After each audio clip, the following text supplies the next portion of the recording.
Hi, everybody.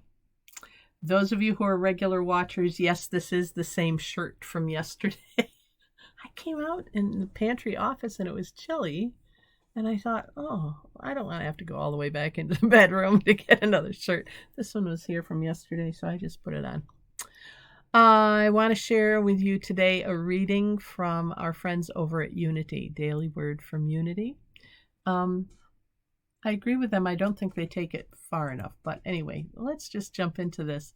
Their word for the day is grace. This comes back, let's see, it's from last Saturday, March 19th.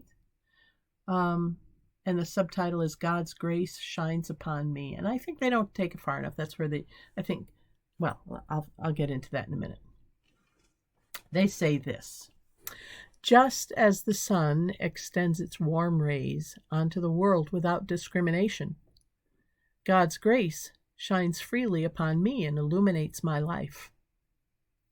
This compassion demonstrates and extends from divine, unconditional love, and I soak it in like sunlight. Grace gives me the comfort and security of knowing I am part of God, and nothing I could do would ever change that. I'm grateful for the grace I receive, and I want to share my graciousness with all others. Every day I do what I can to share grace. Whether I am interacting with a new acquaintance or connecting with someone I know very well, I offer each person the courtesy of friendliness and goodwill. Basking in the grace of God, I radiate kindness to all. And they give us the quote from 2 John 1, verse 3. Grace, mercy, and peace will be with us from God and from Jesus Christ in truth and love. Amen. But as I was reading this, I thought they were going to go in a different direction.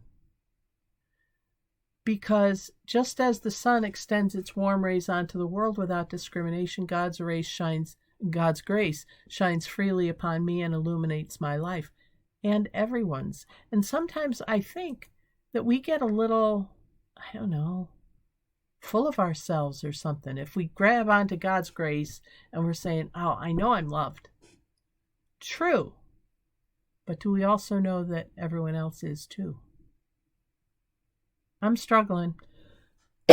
Excuse me. I'm struggling with the war. I'm struggling with people who perpetuate violence here in my city. I'm struggling with domestic abusers and people who abuse children. I'm struggling with those who abuse systems, thinking they can get ahead and cheat, and why not? It's all due them. I find it hard to extend God's grace or to think about God extending grace to those people too. Do you?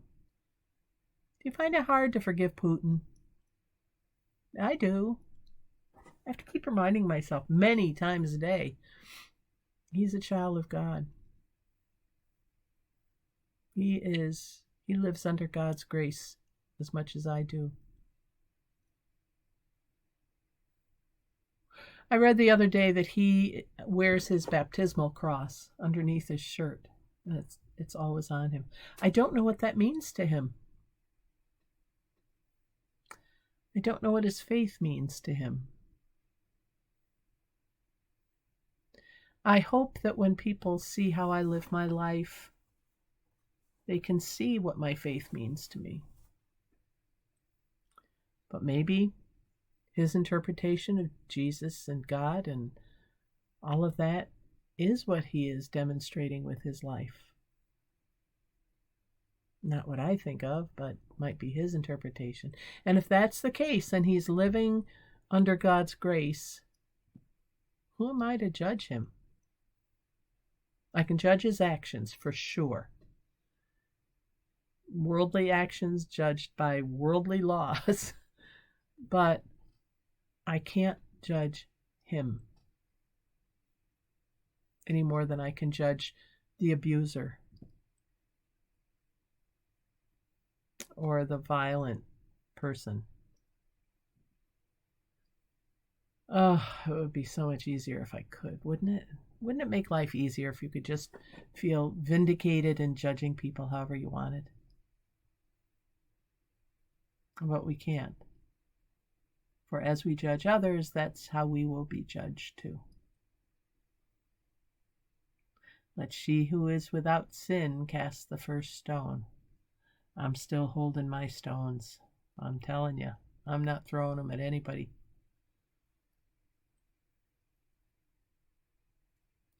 So, how about you? First off, do you recognize that you live with God's grace, that it shines on you just like sunlight, and we can breathe it in? And then, secondly, can you extend that to others? And if not, what are you going to do about it? Well, the only thing I know to do is to pray, and to pray and ask that God will help me to extend God's grace to everyone. Sometimes I pray for people individually and say, I really am having trouble extending your grace to fill in the blank. And some days the prayer is pretty long, but it's a start. We all have to start somewhere. Hope you have a great day today thinking about that, praying for help extending God's grace. In the meantime, thank you for joining me for this prayerful pause of the pastor. I'm Pastor Deb Swift of South Presbyterian Church, and until we talk again, God bless. Take care. Absorb the grace. Transmit it to others. And bye for now.